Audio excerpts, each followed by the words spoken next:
Yo siempre supe que había algo diferente en mí, algo que hacía que mis ojos brillaran cuando hablaba de los lugares que quería conocer, de las cosas que quería crear, de los caminos que aún ni existían, pero que yo insistía en ver como si ya estuvieran trazados delante de mí.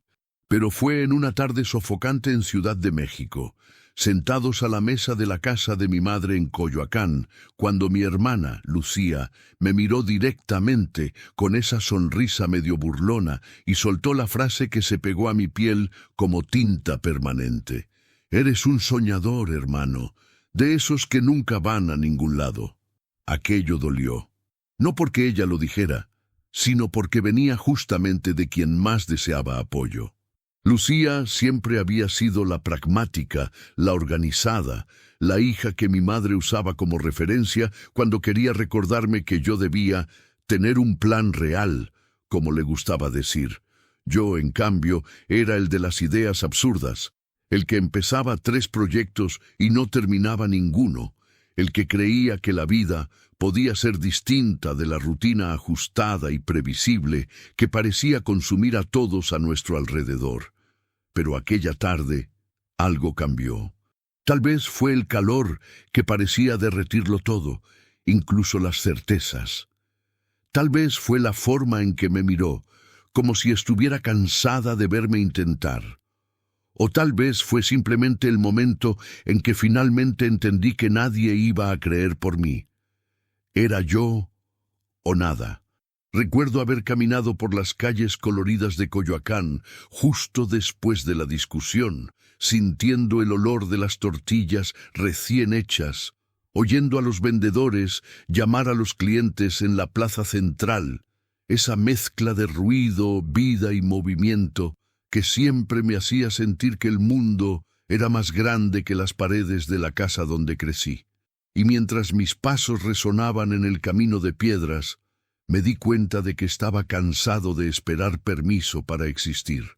No sabía exactamente cómo o dónde empezaría, pero sabía que necesitaba demostrarme que yo podía. Quizás fuera ego, quizá orgullo herido, quizá la necesidad de romper las expectativas de quienes nunca apostaron por mí. No importaba. Lo único que importaba era que por primera vez tenía una determinación que ardía más fuerte que todas las dudas juntas. Llegué a casa aquella noche diferente. Me senté frente a mi cuaderno viejo, ese donde anotaba ideas que nunca mostraba a nadie, y escribí la primera página de lo que se convertiría en el proyecto más importante de mi vida. Yo aún no lo sabía, pero allí, en el silencio de mi cuarto, en las páginas amarillentas y en el destello de valentía que finalmente tomó forma, estaba inaugurando un camino que me llevaría mucho más lejos de lo que jamás imaginé. E irónicamente era un camino que Lucía acabaría siguiendo también, incluso después de haber sido la primera en llamarme soñador. Ella no sabía que los sueños que yo construía tenían puertas, ventanas, cimientos y destino, y que pronto, mucho antes de lo que imaginaría, sería ella misma quien llamaría a la puerta de uno de ellos. El proyecto comenzó como casi todo en mi vida, garabateado en un cuaderno barato, con letras torcidas y flechas que apuntaban a ninguna parte. Yo trabajaba en un call center en Reforma, atendiendo clientes irritados de Estados Unidos, pidiendo cancelaciones, descuentos, explicaciones. Salía de allí con la cabeza latiendo, pero era en el metro, apretado entre desconocidos, donde abría el cuaderno y dejaba que el sueño respirara. Yo quería crear un lugar físico, real, palpable, un espacio donde personas que, como yo, se sentían fuera de lugar, pudieran entrar y por unas horas recordar que sus sueños no eran ridículos. La idea fue tomando forma. Una cafetería-librería con exposiciones de artistas independientes, pequeños shows acústicos, talleres de escritura, fotografía, arte, un refugio creativo en el corazón de Ciudad de México. No sería lujoso, pero sería vivo. Comencé a investigar barrios. Roma y Condesa eran demasiado caros para alguien con mi salario y mis deudas. Coyoacán tenía un simbolismo especial por ser el barrio donde crecí y donde Frida Kahlo había transformado su dolor en arte. Pasaba frente a edificios antiguos, pequeños comercios, imaginando, ¿y si fuera aquí? En esa época parecía una locura completa. Yo tenía poco dinero, ninguna experiencia en negocios y una pila de inseguridades. Pero tenía algo nuevo, un tipo de terquedad calma, casi serena, que me decía que si no lo intentaba ahora, pasaría el resto de mi vida atendiendo llamadas que no eran mías. Comenté la idea primero con un amigo del trabajo, Diego. Él rió, pero no con burla. Rió como quien ve a alguien meterse en un lío bonito. Hermano, esto es enorme. Pero hablas de ello con una cara que dan ganas de creer. Fue la primera vez que escuché a alguien decir que creer en mí daba ganas. Me aferré a eso como quien se sostiene del pasamanos en un autobús lleno. Cuando se lo conté a mi madre, frunció el ceño. ¿Una cafetería? ¿Y quién va a pagar las cuentas mientras tú sirves café a gente que no compra libros? Dolió, pero ya lo esperaba. Ella había sido costurera toda la vida, nunca tuvo tiempo de pensar en propósito, solo en sobrevivir. Lucía, en cambio, no reaccionó con risas ni con regaños. Solo suspiró y dijo, «Ahí vas otra vez con otra idea. ¿No te cansas de frustrarte?» Y entonces, la frase que me acompañaría como un eco. «Eres un soñador, hermano». Esta vez, sin embargo, esa palabra no cayó como insulto, sino como identidad. «Soy un soñador», pensé. Y quizá el problema no sea soñar, sino creer que eso es un defecto. Empecé a ahorrar cada peso. Dejé de comer fuera, vendí mi guitarra vieja, tomé trabajos de traducción por la noche, pequeños trabajos de revisión de textos. Dormía poco, vivía cansado, pero la sensación de estar construyendo algo mío me mantenía despierto por dentro. Un día, caminando por una calle menos transitada de Coyoacán, vi un letrero, «Se renta local». Era un espacio pequeño, con paredes descascaradas y un olor a humedad, pero cuando entré, pude ver más allá. Vi mesas de madera simples, estantes llenos de libros de autores mexicanos, un pequeño escenario en la esquina, luz amarilla, haciendo todo más íntimo. Vi gente llegando tímida y saliendo con los ojos brillando. Vi mi futuro allí. Hice cuentas mentalmente y noté que no tenía ningún sentido. Aún así, entré. Cuando firmé el contrato de alquiler, mis manos temblaban tanto que el dueño del local me preguntó si estaba bien. No lo estaba, pero dije que sí. Ese día, solo dentro del espacio vacío, pasé la mano por la pared fría y pensé en Lucía. Imaginé el día en que la invitaría a conocer mi lugar, el día en que vería que el soñador, al final, había encontrado una dirección para su propio sueño. Tener un local alquilado no significaba que tenía una cafetería-librería. Significaba que tenía un contrato, una renta que pagar cada mes y un agujero creciente en el estómago. Las primeras semanas fueron dominadas por polvo, pintura y dudas. Diego aparecía los sábados para ayudar a lijar las paredes y montar las estanterías que compramos usadas en el mercado de la Lagunilla. Trabajábamos escuchando cumbia en el radio viejo del dueño anterior y riéndonos de nuestra propia cara. Me preguntaba si él estaba allí por amistad o por curiosidad de ver hasta dónde llegaría mi locura. El dinero desaparecía a un ritmo alarmante. Pintura, bombillas, sillas, licencias, tasas. Las burocracias del gobierno parecían laberintos sin fin. Un funcionario municipal miró mis documentos y soltó una risa seca. «Primer negocio, va a necesitar paciencia». Yo ya estaba ofreciendo mi sueño en sacrificio. No sabía que también tenía que ofrecer paciencia.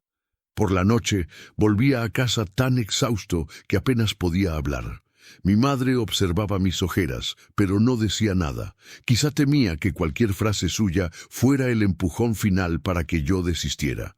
Lucía, por su parte, venía los fines de semana a visitar a nuestra madre y hacía cuestión de ignorar el tema cafetería. Se había mudado a Monterrey por un trabajo en una multinacional. Vivía de reuniones, informes, metas. En ese momento era el retrato de lo que yo debería ser. Un domingo, después del almuerzo, me llevó a la cocina. Aún puedes echarte atrás, no necesitas demostrar nada a nadie. Vuelve a estudiar, haz un máster, entra en una empresa. Eso de cafetería alternativa, esas cosas solo funcionan en películas. Respiré hondo y sentí rabia, no por ella, sino por la forma en que el miedo habla por las personas. ¿Crees que quiero demostrarte algo a ti?, pregunté. Ella desvió la mirada. No respondió. Los meses siguientes fueron un vértigo. Bautizamos el lugar como Casa Entre Líneas. Hice publicaciones en redes sociales, invité amigos, compartí fotos del antes y después. Todo aún muy simple, muy crudo, pero real. En la inauguración llovió. El cielo de junio arrojó agua como si quisiera poner a prueba mi fe.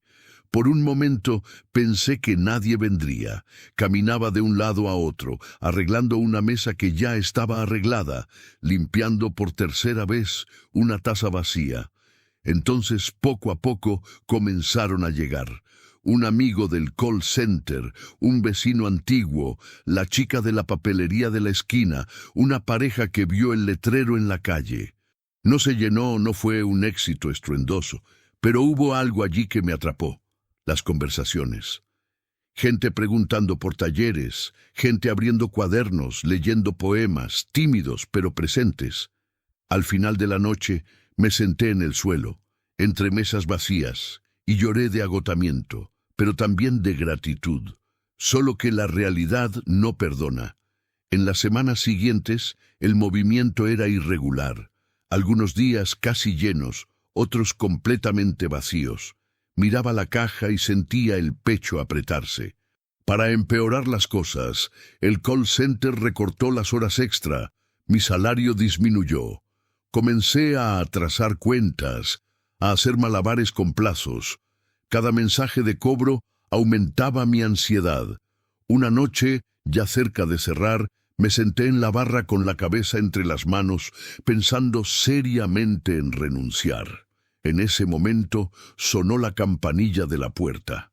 Era Lucía, mojada por la llovizna, con una maleta pequeña y un cansancio que nunca antes había visto en ella. ¿Puedo entrar?, preguntó. Asentí, aún confundido. Ella miró alrededor, recorrió las estanterías, pasó la mano por la madera de las mesas, respiró hondo, y entonces, con los ojos húmedos, dijo: «No aguanto más mi vida, hermano, y creo que quizá necesito tu sueño más de lo que imaginas». Lucía se sentó en una de las mesas, dejó el celular boca abajo y permaneció unos segundos en silencio, como si intentara encontrar el orden correcto de las palabras. La cafetería estaba a punto de cerrar. Ya no había clientes, solo el sonido débil de la lluvia afuera y la cafetera aún chisporroteando, insistente como mis pensamientos. La observé desde lejos, tratando de identificar a la hermana que siempre sabía lo que quería, que hablaba fuerte, gesticulaba, lo controlaba todo. Ahora, frente a mí, había alguien rota en pedazos invisibles. «Renuncié», dijo, aún mirando su propia mano. O mejor dicho, me empujaron a hacerlo. Burnout, le llaman. Ataques de ansiedad, falta de aire, crisis de llanto en el baño. El médico me dio un informe, la empresa me dio flores y un buena suerte. Rió sin humor. Descubrí que, al final, era tan reemplazable como cualquiera. Sentí una mezcla de compasión e ironía del destino. La misma persona que me llamaba soñador irresponsable, ahora estaba perdida, fuera del riel que ella misma había elegido. «¿Por qué viniste aquí?», pregunté, sin maldad, solo buscando entender. Ella respiró hondo. «Porque a pesar de todo, nunca dejé de seguir lo que hacías, cada foto, cada evento, cada publicación. Deslizaba el feed a escondidas en los descansos de reuniones y pensaba, mira a este idiota insistiendo en eso. Pero en el fondo, una parte de mí sentía envidia, no de tu falta de dinero, de tus ojeras, sino de tu valentía. Levantó los ojos y me miró. Sé que te juzgué, sé que te llamé soñador como si fuera un insulto, pero ahora quiero saber qué se siente vivir dentro de un sueño, aunque duela. Sus palabras desarmaron algo en mí. Yo aún estaba endeudado. La cafetería aún corría riesgos reales de cerrar, pero en ese instante me di cuenta de que mi sueño había generado algo que nunca había previsto, un lugar de refugio incluso para quienes no creían en él. El sueño duele, Lucía, respondí. Pero por lo menos el dolor es mío. No es el dolor de construir cosas para que otros las destruyan después. Pidió un café, y yo lo preparé con calma, observando el vapor subir, como si ese pequeño gesto sellara un tipo de pacto silencioso. Mientras revolvía el azúcar dijo, no sé qué quiero hacer con mi vida, pero sé que no quiero volver a ese mundo, y, si me dejas, puedo ayudarte aquí. Administración, finanzas, eventos, sé organizar el caos, y, por lo que veo, tienes bastante caos. No fue una declaración melodramática, fue una petición humilde. Y fue también el momento en que entendí que el sueño estaba creciendo más que yo. Si entras, es en serio, le advertí. No puedo pagarte lo que una multinacional pagaba. Tal vez ni siquiera pueda pagarte bien al principio. Ella se encogió de hombros. Ya me pagaron suficiente como para enfermarme. Ahora quiero que me paguen con sentido. En los meses siguientes, Lucía se sumergió en la casa entre líneas como si fuera una extensión de su propio cuerpo. Creó hojas de cálculo, organizó la agenda de eventos, contactó a editoriales independientes, trajo bandas pequeñas de Guadalajara, Puebla, Oaxaca.